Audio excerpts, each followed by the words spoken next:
Island. Let me just say I don't claim any negative energy from this video because I rebuke it. Okay?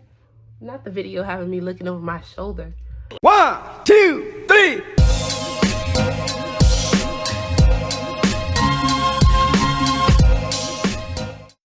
Hey guys, welcome back to my channel. If you didn't already know, act like you know because it's Dada. So, today I want to react to the best horror movies based on real events. And this was actually suggested by a new supporter, so thank you and shouts out to you. But before we get into it, thank you again for tuning in. Don't forget to like, comment, and subscribe. But without further ado, let's just hop right into this video. I'm excited. I love horror movies. So, you know, I want to know where the origins is. You know, what type of influences they've had to create these crazy ass films. So, yeah. I'm crazy after all. Be very careful. Oh, Freddy! I'll take you along the darkest and scariest way of film with things that you could have lived. Chainsaw Massacre! Reality surpasses the fiction. Poltergeist? Number 10. Scream! 1996. Here's how we play. I ask a question. If you get it right, Steve lives. In this way begins the massacre of this great franchise by introducing you to Ghostface. Ooh. A masked killer who kills horror-loving students using only a knife in a fictional city in California. The screenwriter, Kevin Williamson, was inspired by a report that he saw on television about a killer named Danny Rolling. What? No more, a maniac who killed 5 college students in Gainesville, Florida 5? over 4 days in August 1990. Ooh, Worst of ooh. all is that the killer left the bodies in disturbing positions and dismembered, horrifying whoever saw them. What most captivated the screenwriter is that the killer had no reason to kill, just like the deranged Ghostface. Hell nah. You see, I never understood that. Like, not that I want the person to have a reason, but you just bored? You just telling me you just woke up one day and it was like, I feel like killing people today. Like, who does that? Where do they do that at? I don't understand. I don't really believe in motive, Sid. I mean, did Norman Bates have a motive? No. Did they ever really decide why Hannibal Lecter liked to eat people? Don't think so. See, it's a lot scarier when there's so no motive, Sid. Number 9, The Conjuring, 2013. Conjuring. One of the best horror movies of the 21st century, directed by James Wan. The Conjuring shows the worst fears of people, and the best part is that it's based on real events. Ooh, that's some scary shit. Nothing is impossible. The film tells an event that impacted the Perron family in the 70s. Hold up. They lived paranormal experiences in their new home in Rhode Island. Let me just say I don't claim any negative energy from this video because I rebuke it. Okay? Not the video having me looking over my shoulder. First day, the owner said, do your family a favor, keep the lights on at night. Roger Perron, the father, didn't think it was real until things began to disappear and to be disturbed by spirits. And above all, being horrified by the ghost of Bathsheba, former late owner of the house, who wanted to get them out of her house. Oh my God. That's when some family friends contacted Ed and Lorraine Warren, paranormal investigators, who upon entering the house, felt that dark presence which made them take the decision to hold a session of spiritualism. Unfortunately, they caused Carolyn, the mother, to be possessed by Bathsheba, causing a disturbing scene that they would never forget. Ooh.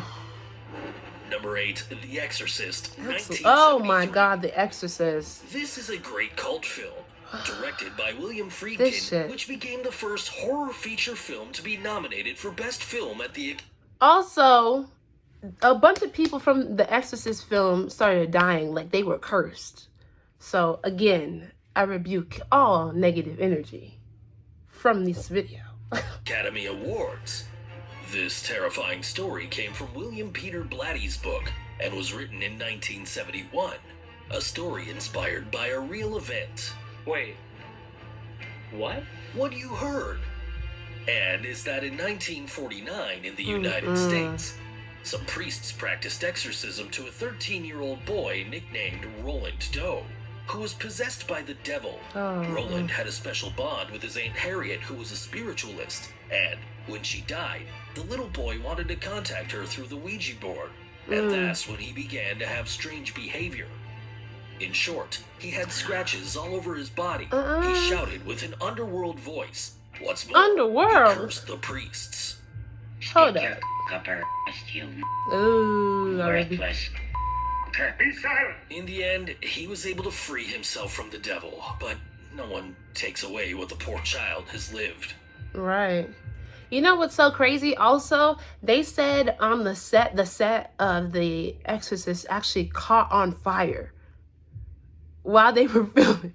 Like, the most craziest shit kept happening, and they had to have a priest come in, and I'm pretty sure they had to do that with The Conjuring as well, because they felt after effects of the film and all that shit, because you're messing. They have certain energy when you're messing with the juju, that stuff that you actually like use to call upon spirits and stuff. That's some real shit. You're tapping in to another world, and you're opening up doors when you make films about stuff, and you're using actual artifacts from the actual real events and shit. It gets super, super real. So Number 7. Poltergeist. 1982. I'll continue with a spooky cult horror movie that terrified viewers in the 80s. It's still So traumatic creepy. to I see the hate that clown damn trying to kill the child clown. and Oh my god. hear the little girl say, They're here. That was so I get chills. Believe it or not, Poltergeist is based on real-life events. This happened to the Herman family of Long Island, New York. They said their house was haunted, and they were chased by a poltergeist. This was evidenced when they saw the bottle caps fly out for no reason. Even a figure of the Virgin Mary rose up into the air and hit a mirror 12 feet away. Despite contacting a priest and ministers of all kinds of religions, the house was still haunted. This event caught the attention of Spielberg, the director of the film, when he read it in Life magazine. A curse that chased them until after the movie was made. Do you remember what the actors lived? Let me know in your comment, please. Ooh. Number 6, It, 2017. Who hasn't shouted to see Pennywise? Oh my gosh. Even if he appears like this. Oh, well, I'm Pennywise the dancing clown. I can't help but be afraid of it. Ooh. I mean, I feel like I wasn't really afraid of this new version of It. I was more afraid of the older one, the original one. I was like, this man is hitting backflips and and then like, that was more creepy, because he would act like a clown at a circus, and then he would like, oh my gosh. So he made me afraid. Pennywise, the OG, made me afraid of clowns for a while, but like now when I see clowns, I don't mess with them, but I'm not afraid. Like, I'm not gonna shake in my boots unless they start chasing me. Pennywise is a disturbing character that came out of Stephen King's eponymous novel, and it's inspired by serial killer John Wayne Gacy, who was accused of killing 33 young men and teenagers in Chicago in the 70s. This is his statement. I heard about an it. angel, and I've openly admitted to everything to This psycho abducted his victim, attacked him sexually, and strangled him to death. Sometimes he did it dressed as his alter ego, Pogo the Clown. I'm Pogo! A costume he used to cheer up children in hospitals. Although King's original idea was to write about a troll under a bridge, he played with childhood fears and included a clown as an otherworldly being with exaggerated features and makeup that dehumanizes him. Pogo the Clown, also known by the media as the Killer Clown, was one of the most ruthless killers of all time. Serial killer. Number 5, The Texas Chainsaw Massacre, 1974. I'll never forget how Leatherface caught that poor girl who ran away desperately. It makes my hair stand on end. Definitely Tobe Hooper, the director of the film, knew how to revolutionize the horror genre. promoting it as if it were a true story taken to the big screen. Yeah. But you know that reality is more chilling than fiction. Oh, it is. This time is no exception. Ooh. The Texas Chainsaw Massacre is inspired by the maniacal serial killer Ed Gein, also known as the Butcher of Plainfield. He was raised by an extremist Christian mother who isolated him from the outside world and mistreated him physically and psychologically. When his mother died, Ed began to dig up corpses from the cemetery and make mementos of bones and skin like in the movie. That's crazy. Not With the mementos. skin, he also made masks and women's clothing. And since stealing corpses weren't enough for him, he killed some women. Because of that, justice sentenced him to a psychiatric hospital for being mentally incompetent. Hold up.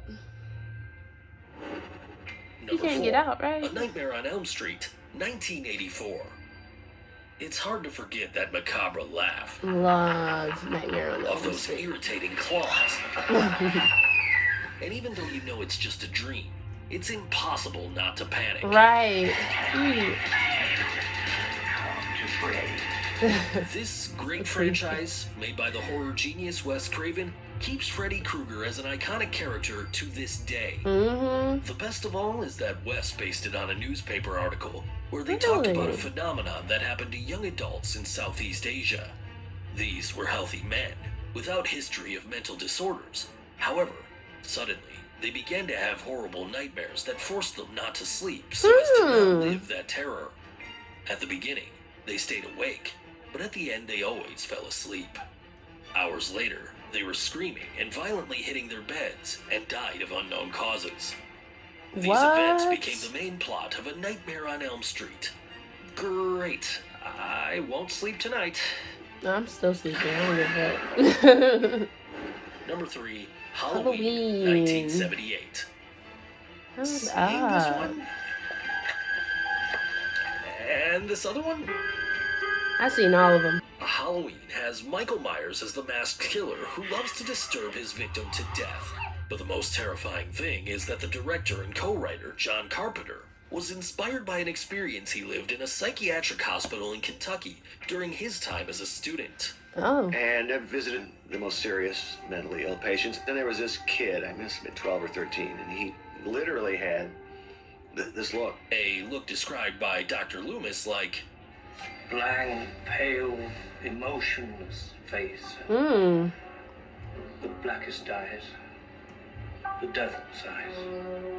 This really had a big impact on John that it was perfect for his horror movie. There's another theory where he's compared with the killer Edmund Kemper, since they both killed a member of their family when they were children.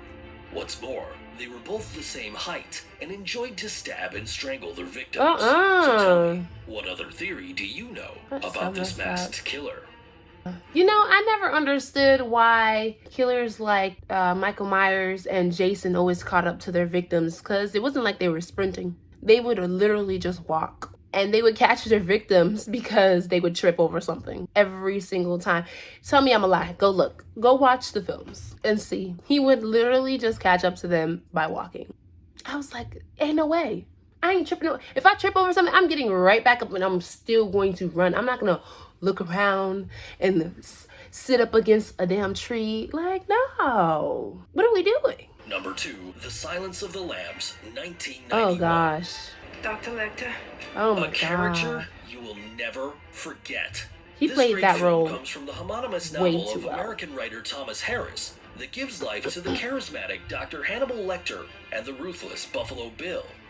2 human beings that you'd think could never exist in real life. You're wrong, because Thomas was inspired by several real killers for the creation of these 2 individuals, and along with Jonathan Demme, the film's director, the most terrifying and iconic characters of horror films took shape on the big screen.